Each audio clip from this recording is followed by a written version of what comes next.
നമുക്കപ്പോൾ ഒരു കോളർ ഉണ്ട്, ശ്രുതി തൃശ്ശൂരിൽ നിന്നും. ശ്രുതി, ഡോക്ടറുണ്ട്, ചോദിച്ചോളൂ. ഹലോ ഡോക്ടർ, എന്റെ പേര് ശ്രുതി എന്നാണ്. അത് ഞാൻ 4 മാസം പ്രഗ്നന്റ് ആണ്. അപ്പോ എനിക്കിങ്ങനെ യൂറിനൽ ഇൻഫെക്ഷൻ ഇപ്പൊ 2 പ്രാവശ്യമായിട്ടും അത് ആന്റിബയോട്ടിക് കഴിച്ചിട്ടും അങ്ങോട്ട് കുറഞ്ഞിട്ടില്ല. അപ്പൊ നമ്മളിങ്ങനെ ആന്റിബയോട്ടിക് കഴിക്കുന്നത് ഇപ്പോഴത്തെ അവസ്ഥയിൽ കുട്ടിക്ക് വല്ല പ്രശ്നം ഉണ്ടാവുമോ? ഇല്ല, യൂറിനറി ഇൻഫെക്ഷൻ നമ്മൾ ട്രീറ്റ് ചെയ്തില്ല എന്നുണ്ടെങ്കിൽ അത് അമ്മയുടെ കിഡ്നിയെ ബാധിക്കാനും അത് വളരെയധികം കോംപ്ലിക്കേഷൻസ് ആവാനും സാധ്യതയുണ്ട്. അതുകൊണ്ട് തീർച്ചയായിട്ടും ആൻറ്റിബയോട്ടിക്സ് കഴിക്കണം. കാരണം ആൻറ്റിബയോട്ടിക്സ് ഒരു രക്ഷാമാർഗ്ഗമാണ്. അതൊരിക്കലും കുഞ്ഞിനെ ദോഷം ചെയ്യില്ല, അമ്മയെ അത് രക്ഷിക്കുകയും ചെയ്യും. അതുകൊണ്ട് അത് കറക്റ്റായിട്ട് കഴിക്കണം. ശരി ശ്രുതി, വിളിച്ചതിന് നന്ദി. ഡോക്ടർ, നമ്മൾ സംസാരിച്ചുകൊണ്ടിരുന്നത് അപ്രതീക്ഷിതമായി വരുന്ന സങ്കീർണതകൾ. നമ്മളിപ്പോൾ പറഞ്ഞത് ഈ അമിത രക്തസ്രാവത്തെക്കുറിച്ച്. മറ്റ് സങ്കീർണതകൾ ഏതൊക്കെയാണ് വരാൻ സാധ്യത? പിന്നെ വളരെ റെയറായിട്ട് കാണുന്ന ആംനിയോട്ടിക് ഫ്ലൂയിഡ് എംബോളിസം എന്ന് പറയും. ആംനിയോട്ടിക് ഫ്ലൂയിഡ് എന്ന് പറഞ്ഞാൽ നമ്മളറിയാം, കുഞ്ഞിൻ്റെ അമ്മയുടെ വയറിൽ കിടക്കുന്ന വെള്ളം, ആംനിയോട്ടിക് ഫ്ലൂയിഡ്, അതിലാണല്ലോ കുഞ്ഞ് കിടക്കുന്നത്. ഈ വെള്ളത്തിൽ അതിൻ്റെ ഒരു ചെറിയ കണികകൾ എംബോളിസം, അതിൽ യൂട്രസിൻ്റെ ചെറിയ രക്തക്കുഴലുകളിൽ കൂടി ശരീരത്തിലോട്ട് വ്യാപിക്കുന്നു. അത് നമുക്ക് ഒരിക്കലും പ്രെഡിക്റ്റ് ചെയ്യാനോ കാണാനോ ഒന്നും പറ്റാത്തൊരു കാര്യമാണ്. അത് ഡെലിവറി കഴിഞ്ഞ് പെട്ടെന്ന് അമ്മ ഷോക്കിലോട്ട് പോകുന്നു. പ്രത്യേകിച്ച് കാരണമൊന്നും കാണില്ല. ഡെലിവറി കഴിഞ്ഞ് വെറുതെ ഇരിക്കുന്ന ഒരാൾ പെട്ടെന്ന് BP കിട്ടില്ല, നമുക്ക് പൾസ് കാണില്ല, ശ്വാസം ഓക്സിജൻ ലെവൽ വളരെയധികം താഴുന്നു. അപ്പോൾ ഇത് എന്താണെന്നൊന്ന് നമ്മളൊന്ന് കണ്ടുവരുന്നതിന് മുമ്പ് തന്നെ രോഗിയുടെ അവസ്ഥ വളരെ മോശമാവുന്നു. സോ വൺസ് ഓക്സിജൻ നിലച്ച് കഴിഞ്ഞാൽ, ഹൈപ്പോക്സിയ വന്നു കഴിഞ്ഞാൽ പെട്ടെന്ന് ബ്ലീഡിങ്ങും വരും. ബ്ലീഡിങ് വന്ന് ബ്ലഡ് ക്ലോട്ട് ചെയ്യാത്തൊരവസ്ഥ. അപ്പോൾ വീണ്ടും ബ്ലീഡിങ് വരുന്നു. അപ്പോൾ ഇതെല്ലാം ഒരു വിത്തിൻ സെക്കൻഡ്സ് ആണ്. അതായത് 1 മിനിറ്റോ 2 മിനിറ്റ് പോലും എടുക്കാറില്ല ഇതിൻ്റെ ഒരു ഇത്. അപ്പോൾ ഇങ്ങനെയുള്ള അവസരത്തിലും പെട്ടെന്നൊരു ഈ സാധാരണ ഒരു ഹോസ്പിറ്റലാണെങ്കിൽ അമ്മയ്ക്ക് പെട്ടെന്ന് ഇൻഡ്യൂബേഷനും വെന്റിലേറ്ററിലൊക്കെ ആക്കേണ്ട അവസ്ഥ വരാറുണ്ട്. പക്ഷേ അത് നമുക്ക് ചിലപ്പോൾ പറ്റും, ചിലപ്പോൾ പറ്റിയെന്ന് വരില്ല. അപ്പോൾ ആ ഒരു നോർമൽ ഒരു ഇതിൽ നിന്ന് നമ്മൾ ആ ഒരു അമ്മയെ ഒരു ഹയർ സെൻറ്ററിലോട്ട് എത്തുന്ന ആ ഒരു സമയം നമുക്ക് ഈ പറഞ്ഞ സിങ്ക് ചെയ്തുകൊണ്ടിരിക്കുന്ന ഒരു പേഷ്യൻറ്റിനെ പെട്ടെന്ന് നമുക്ക് ഷിഫ്റ്റ് ചെയ്യാനും പാടാണ്. അപ്പോൾ ഈ ഒരു കണ്ടീഷൻ ഇത് എക്സ്പ്ലെയിൻ ചെയ്ത് കൊടുക്കാനും വളരെ പാടാണ്. എന്ത് സംഭവിച്ചു ഈ എന്ത് സംഭവിച്ചു എന്നുള്ളത് തന്നെ നമുക്ക് തന്നെ ഇത് കണ്ടുപിടിക്കാനുള്ള മാർഗ്ഗരേഖകളൊന്നും ഇല്ല സത്യം പറഞ്ഞാൽ. ഇതിങ്ങനെ വന്നതിന് ശേഷം ഒരിക്കൽ ഡെത്തായി പോസ്റ്റ്മോർട്ടത്തിൽ മാത്രമേ നമുക്ക് ചിലപ്പോൾ കണ്ടുപിടിക്കാൻ പറ്റുള്ളൂ. അതെ, അത്രയ്ക്കും പെട്ടെന്നാണ് പേഷ്യൻ്റ് ഷോക്കിൽ പോകുന്നത്.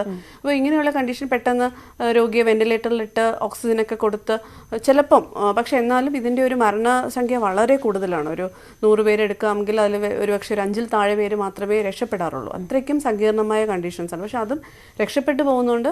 എന്നാലും അതിനൊരു ഡെഫിനറ്റായ ട്രീറ്റ്മെൻറ്റ് നമുക്ക് കൊടുക്കാൻ പറ്റാത്തൊരവസ്ഥയുള്ള കണ്ടീഷനാണ് അത്, ആംനിയോട്ടിക് ഫ്ലൂയിഡ് എംബോളിസം.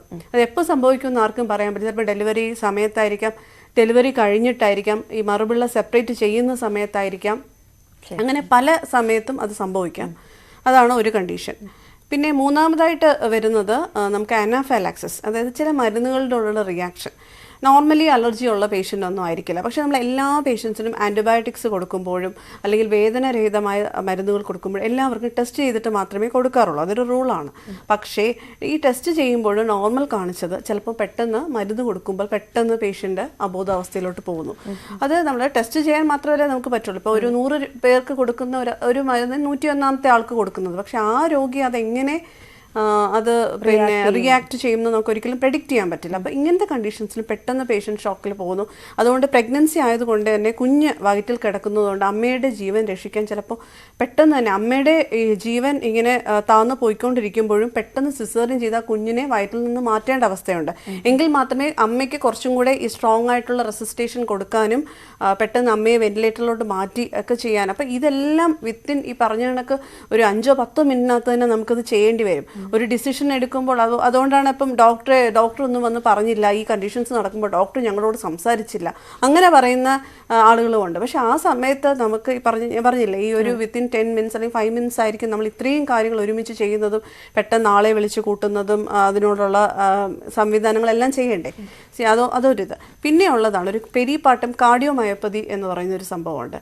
അതായത് ഹാർട്ടിൻ്റെ മസിൽസ് പെട്ടെന്ന് വീക്കാവുന്നു. ഈ പെരിപാർട്ടം കാർഡിയോമയോപ്പതി നമുക്ക് ഒരിക്കലും പ്രെഡിക്റ്റ് ചെയ്യാൻ പറ്റുന്നതല്ല. ചിലർക്ക് ഒരു 8 മാസം 9 മാസം ആകുമ്പോൾ ചെറിയൊരു തളർച്ചയും ക്ഷീണവും ശ്വാസം കിതപ്പ്. പക്ഷേ ഈ കിതപ്പ് എന്ന് വെച്ച് കഴിഞ്ഞാൽ 90% പ്രഗ്നൻറ്റ് ലേഡീസിനും ഉള്ള ഒരു കാര്യമാണ്. അതുപോലെ നമ്മളിപ്പോൾ ഒരു എക്കോ ചെയ്ത് കഴിഞ്ഞാൽ ഡെലിവറി ഈ ഒരു പ്രോബ്ലം വന്നതിന് ശേഷം നമ്മൾ എക്കോ ചെയ്ത് കഴിഞ്ഞാൽ അതിനകത്ത് ഫൈൻഡിങ്സ് കാണും. അതിന് മുന്നേ നമുക്ക് ഒരിക്കലും അറിയാൻ പറ്റില്ല. എക്കോ നോർമൽ ആയിരിക്കും. ഈവൻ അതുകൊണ്ട് തന്നെ പല തമിഴ്നാട്ടിലും അങ്ങനെയുള്ള സ്ഥലത്ത് എല്ലാവർക്കും എക്കോ ചെയ്യുന്നുണ്ട്. വേറൊന്നും അല്ല, അത് ലിറ്റിഗേഷൻ പ്രിവെൻറ്റ് ചെയ്യാനാണ്. അതായത് നേരത്തെ നിങ്ങളുടെ ഹാർട്ട് കുഴപ്പമില്ലായിരുന്നു, ഞങ്ങൾ കണ്ടുപിടിക്കാത്തതല്ല എന്ന് പറയാൻ വേണ്ടി മാത്രം എല്ലാവർക്കും എക്കോ ചെയ്യുന്ന ഒരു അവസ്ഥ വരെ ഇപ്പം വരുന്നുണ്ട്. കാരണം ഈ ഒരു പ്രോബ്ലം വന്നു കഴിഞ്ഞാൽ ആദ്യം ചോദിക്കും എന്തുകൊണ്ട് ഡോക്ടർ നേരത്തെ പറഞ്ഞില്ല. അതൊരിക്കലും ചിലപ്പോൾ ഈ ഡ്യൂറിങ് ഡെലിവറി ടൈം ആയിരിക്കും ഇങ്ങനെ സംഭവിക്കുന്നത്. അപ്പോൾ അത് ശരിക്കും ഒരു 2-3 മാസം വെന്റിലേറ്ററിൽ കിടന്ന് രക്ഷപ്പെട്ട പേഷ്യൻസ് ഉണ്ട്, അല്ലെങ്കിൽ 3 മാസം ഹോസ്പിറ്റലൈസേഷൻ ചെയ്ത് രക്ഷപ്പെട്ടു പോകുന്നവരും ഉണ്ട്. പക്ഷേ എപ്പോഴും അത് നമുക്ക് രക്ഷപ്പെടുത്താൻ പറ്റിയെന്ന് ചിലപ്പോൾ വരില്ല. ഡോക്ടർ, ഇതൊക്കെ പറയുമ്പോൾ ഇതൊക്കെ നമ്മൾ പറഞ്ഞ സങ്കീർണതകളാണെന്ന് പറയുമ്പോഴും എപ്പോഴും പ്രിഫർ ചെയ്യുന്നത് സുഖപ്രസവത്തിനായിരിക്കും എന്ന് ഡോക്ടർ പറഞ്ഞു, നോർമൽ ഡെലിവറിക്ക് ആയിരിക്കും എന്ന് പറഞ്ഞു. അതിന്റെ കാരണങ്ങൾ ഡോക്ടർ നേരത്തെ ഒരു ഇൻട്രോയിൽ പറഞ്ഞതുപോലെ ഇതിന് ശേഷം അമ്മയും കുഞ്ഞും സുഖമായിരിക്കുമ്പോഴാണ് അത് പൂർണ്ണമായും സുഖപ്രസവമാകുന്നത് എന്ന് പറഞ്ഞല്ലോ. എന്തൊക്കെ കാരണങ്ങൾ കൊണ്ടാണ് ഈ സുഖപ്രസവത്തിന് അല്ലെങ്കിൽ നോർമൽ ഡെലിവറിക്ക് പ്രാധാന്യം നൽകുന്നത്? ഈ പറഞ്ഞ പോലെ ഈ കോംപ്ലിക്കേഷൻസ് നോർമൽ ഡെലിവറിയിലും സിസേറിയനും സംഭവിക്കും. ഞാൻ ഉദ്ദേശിച്ചത് നമുക്ക് നോർമൽ ഡെലിവറി ആകുമ്പോൾ ഗുണം എന്തൊക്കെയാണ്? ഒന്ന്, നമ്മുടെ ഒരു നോർമൽ പ്രക്രിയയാണ് അല്ലേ. ഒരു നോർമൽ ഡെലിവറി എന്ന് പറഞ്ഞാൽ നമ്മുടെ സാധാരണ രീതിയിലുള്ള ഒരു പ്രസവം. ആദ്യത്തെ ഒരു പ്രയോജനം വെച്ചാൽ നമുക്ക് എത്രയും വേഗം കുഞ്ഞിനെ നോക്കാനും നമ്മുടെ കാര്യങ്ങളിലോട്ട് കടക്കാനും വളരെ എളുപ്പം. നമുക്കറിയാം സിസേറിയൻ ആണെങ്കിൽ നമുക്കൊരു 3-4 ദിവസം ഹോസ്പിറ്റലിൽ സ്റ്റേ, അത് കഴിഞ്ഞ് നമ്മളെ 1-2 പേര് പിടിക്കണം, വേദന, പിന്നെ മുറിവിലുള്ള ഇൻഫെക്ഷൻസ്, ഇങ്ങനെയുള്ള പല കാര്യങ്ങൾ വരാം. പക്ഷേ ഇതാണെങ്കിൽ അനസ്തീഷ്യയുടെ പ്രോബ്ലംസ്, ഇതൊന്നും വേണ്ട. നമുക്ക് തന്നെ നോർമൽ ഡെലിവറി കഴിഞ്ഞ് നമ്മുടെ കുഞ്ഞിനെ പരിപാലിക്കാം, നമ്മുടെ കാര്യങ്ങൾ നോക്കാം. അതൊന്ന്.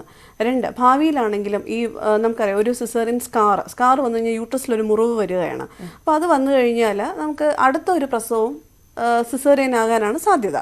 അത് 2. പിന്നെ ഉള്ളതെന്ന് വെച്ച് കഴിഞ്ഞാൽ നമുക്ക് ഇതിൻ്റെയോടൊപ്പം ഈ സർജറി കഴിഞ്ഞ് നെക്സ്റ്റ് ഒരു സർജറി ചെയ്യുമ്പോൾ വീണ്ടും ഈ വയറിനകത്ത് കൂടുതൽ ഒട്ടിപ്പിടുത്തങ്ങൾ വരാം.